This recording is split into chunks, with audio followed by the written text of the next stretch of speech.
কবি নজরুলের পাশেই সমাহিত হবেন শহীদ ওসমান হাদি। ন্যায় নিষ্ঠার কথা বলেছে। জাতীয় কবির কবরের পাশেই শেষ চিরশায়িত শেষ ঠিকানা ইনকলাব মঞ্চের মুখপাত্রের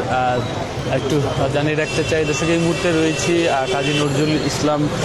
যে তার কবরটি রয়েছে ঠিক তার পাশেই রয়েছে এবং সেখান থেকে আপনাদেরকে সরাসরি দেখানোর চেষ্টা করছি যে কবি নজরুলের পাশেই সমাহিত হবেন শহীদ ওসমান হাদি।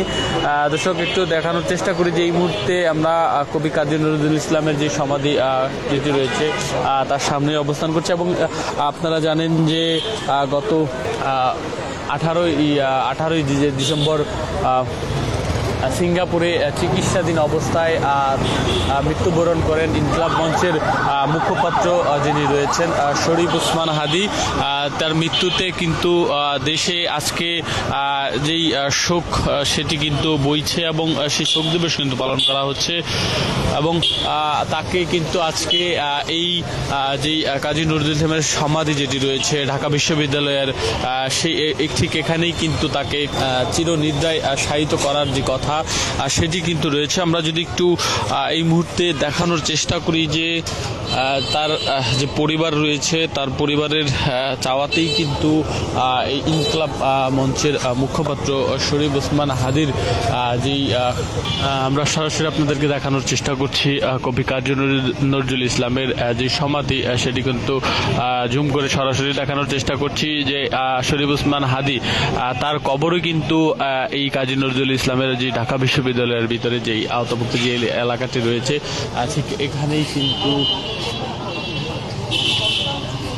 ইনকলাব মঞ্চের মুখপাত্র যিনি রয়েছেন শরীফ ওসমান হাদি তার কবরটি কিন্তু এখানে দেওয়ার যে কথা সেটি কিন্তু রয়েছে এবং ইতিমধ্যেই কিন্তু দেখতে পাচ্ছেন সেই নিরাপত্তা কিন্তু জোরদার করা হয়েছে। আশেপাশে কিন্তু প্রচুর সংখ্যক আইন শৃঙ্খলা বাহিনীর যে উপস্থিতি সেটি কিন্তু আমরা এই মুহূর্তে দেখতে পাচ্ছি। আমরা যদি একটু কাজী নজরুল ইসলামের যেই সমাধিটি রয়েছে সেই সমাধি দেখানোর চেষ্টা করছি যে এটি এর আগে ঢাকা বিশ্ববিদ্যালয়ের যে আমাদের জাতীয় কবি কাজী নজরুল ইসলাম যিনি রয়েছেন তার যে সমাধি এটি হচ্ছে তার সমাধি এবং ইনকলাব মঞ্চের মুখপাত্রের যে এই মুহূর্তে তার একটু জানিয়ে রাখতে চাই যে আত্মীয়র যে গুলি সেই গুলিতে কিন্তু শহীদ হওয়া ইনকলাব মঞ্চের মুখপাত্র শরীফ ওসমান হাদির মরদেহ বহনকারী যে গাড়ি সেটি কিন্তু গতকালকে হযরত যেই শাহজালাল আন্তর্জাতিক বিমানবন্দর নিয়ে এসেছে এবং সেখান থেকে কিন্তু সরাসরি তার যেই সরাসরি কিন্তু তার সেই লাশ বহনকারী যেই অ্যাম্বুলেন্সটি রয়েছে সেটি কিন্তু হৃদরোগের যে হিমাগার সেখানে নিয়েছে এবং সবশেষ তথ্য পাওয়া পর্যন্ত কিন্তু এখন পর্যন্ত তাকে সোহরাওয়ার্দী মেডিকেল কলেজে কিন্তু নেওয়া হয়েছে তার যে পোস্টমর্টম সেই পোস্টমর্টম করার জন্য এবং তারপরেই কিন্তু সেখান থেকে নিয়ে এসে কিন্তু সেখান থেকে নিয়ে এসে কিন্তু মানিক মে এভিনিউতে কিন্তু এবং সে আমাদের 12ই অক্টোবর আমাদের আন্দোলন ছিল বাড়ি ভাড়ার জন্য গভর্নমেন্টের কাছে, তখন ইনি আমাদের শহীদ মিনারে গিয়েছিল। তখন সে একমাত্র সে ব্যক্তি 300 পানি এবং 300 কেক উপহার দিয়েছিল এবং আমরা সেটা গ্রহণ করেছিলাম। তারপর আমাদের সে জোরালো বক্তব্য রাখার কারণে আরও সবাই অনেকে বক্তব্য রাখছে, তখন আমরা বাড়ি ভাড়া 15% দিতে গভর্নমেন্ট বাধ্য হয়েছে। হ্যাঁ, আমি তার মাগফিরাত এবং তার এবং এই বাংলাদেশের সকলের মুসলমানদের কাছে আমি দোয়া চাচ্ছি। আরেকটা কথা বলি যে ইনকিলাবের সে ন্যায় নিষ্ঠার কথা বলেছে এবং তার যে হত্যাকারী তাকে ধরে শাস্তির আওতায় আনার জন্য আমি এই বর্তমান গভর্নমেন্টকে আমি দেখানোর চেষ্টা করছি দেখছিলেন কথা বলছিলাম যে শুনছিলেন যে শরীফ ওসমান হাদি তার যে উপকার যে শিক্ষক যারা রয়েছিলেন ভারী ভাড়া ভাতার জন্য আন্দোলন করেছিলেন সেখানে কিন্তু শরীফ ওসমান হাদি তাদেরকে পানি এবং কেক দিয়ে সহযোগিতা করেছিলেন, তাদের পাশে গিয়ে দাঁড়িয়েছেন। যার যার কারণেই কিন্তু এই এখন সেই শরীফ ওসমান হাদী যিনি রয়েছেন তাকে কিন্তু স্মরণ করা হচ্ছে। সেখান থেকে কিন্তু এই মুহূর্তে সাধারণ মানুষের যে উচ্চপড়া ভিড়, সেই ভিড়ও কিন্তু আমরা এই মুহূর্তে সেই কবি নজরুল ইসলামের যে সমাধি এখন কিন্তু যেটি হয়তো আজকে বিকালের পর থেকে ইনকলাব মঞ্চের মুখপাত্র শরীফ ওসমান হাদীরও কিন্তু সমাধি এটি ঠিক এই জায়গাতেই কিন্তু হতে যাচ্ছে এবং সেটিরই কিন্তু প্রস্তুতি এই মুহূর্তে চলছে। আমরা যদি একটু জানিয়ে রাখতে চাই যে বলছিলাম যে হিমাগারে নেওয়া হয়েছে এবং সেখানে কিন্তু আজকে তার যে হিমাগারে নেওয়া হয়েছে এবং সবশেষ তথ্য পাওয়া পর্যন্ত কিন্তু তাকে পোস্টমর্টমের জন্য কিন্তু সোহরাওয়ার্দী যে মেডিকেল কলেজ সেখানে নেওয়া হয়েছে এবং ঠিক জুম্মার জোহরের নামাজের কিছুক্ষণ আগেই কিন্তু তাকে যে মানিক মে এভিনিউ রয়েছে সেখানে কিন্তু নিয়ে আসা হবে এবং পরবর্তীতে কিন্তু সেখানেই যে তার জানাজা সেটি কিন্তু করা হবে এবং তারপরেই কিন্তু এই যে কাজী নজরুল ইসলামের সমাধি তার পাশেই চিরশায়িত করা হবে ইনকলাব মঞ্চের মুখপাত্র যে শরীফ ওসমান হাদী যিনি রয়েছেন তার সবশেষ। আমরা যদি একটু দেখানোর চেষ্টা করি যে গত কয়েকদিনের তুলনায় কিন্তু এই মুহূর্তে রাস্তায় যে গাড়ি ঘোড়া সেটি কিন্তু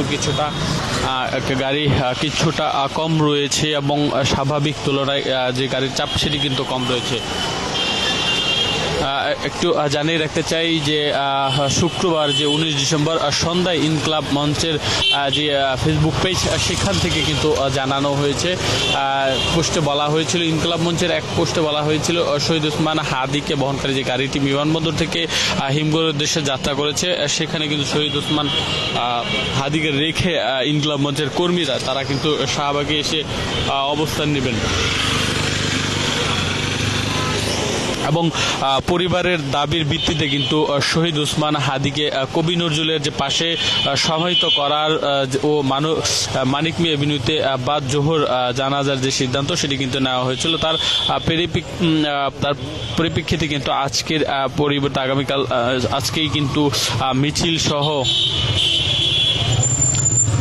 একটু জানিয়ে রাখতে চাই আজকে কিন্তু দেখার যে সুযোগ সেটি কিন্তু থাকছে না। সকলের নিকট শৃঙ্খলা বজায় রাখা এবং শহীদ ওসমান হাদীর জন্য কিন্তু দোয়া চেয়েছেন তার ইনকলাব মঞ্চের পক্ষ থেকে। একটু জানিয়ে রাখতে চাই বৃহস্পতিবার 18 ডিসেম্বর রাত 10:45টার দিকে কিন্তু সিঙ্গাপুর জেনারেল যে হাসপাতাল রয়েছে সেই সিঙ্গাপুর হাসপাতালে তিনি মৃত্যুবরণ করেন এবং গত 12 ডিসেম্বর রাজধানীর বিজয়নগর এলাকায় চলন্ত মোটরসাইকেল থেকে গুলি করা হয় এবং রিকশায় থাকা শরীফ ওসমান হাদী এর মাথায় গুলিবিদ্ধ হয়ে গুরুতর আহত অবস্থায় তাকে প্রথমে ঢাকা মেডিকেল কলেজ এবং উন্নত চিকিৎসার জন্য পরে এভার কেয়ার হসপিটাল এবং সংকটাপন্ন অবস্থা থেকে আরও তো উন্নত চিকিৎসার জন্য কিন্তু পরবর্তীতে তাকে সেই সিঙ্গাপুরে নেওয়া হয়েছে এবং পরবর্তীতে ঠিক 18 তারিখে কিন্তু বৃহস্পতিবার 10:45 নাগাদ তার মৃত্যুর সংবাদটি কিন্তু ছড়িয়ে পড়ে এবং ঠিক আগামী শুক্রবারে রাতেই কিন্তু তাকে সেই সিঙ্গাপুর থেকে নিয়ে আসা হয়েছে এবং শেষ খবর পাওয়া পর্যন্ত এই যেই কাজী নজরুল ইসলাম জাতীয় কবি যিনি রয়েছেন তার যে সমাধিটি রয়েছেন ঢাকা বিশ্ববিদ্যালয়ের কেন্দ্রীয় যে মসজিদ তার পাশেই কিন্তু সেই কাজী নজরুল ইসলামের পাশেই তাকেও কিন্তু দাফন করার যে কথা সেই কথা রয়েছে এবং সেখানে কিন্তু এই মুহূর্তে দেখতে পাচ্ছেন প্রচুর সংখ্যক মানুষ কিন্তু এই কাজী নজরুল ইসলাম এর যে সমাধি সেই সমাধির পাশে এসে কিন্তু দাঁড়িয়েছেন।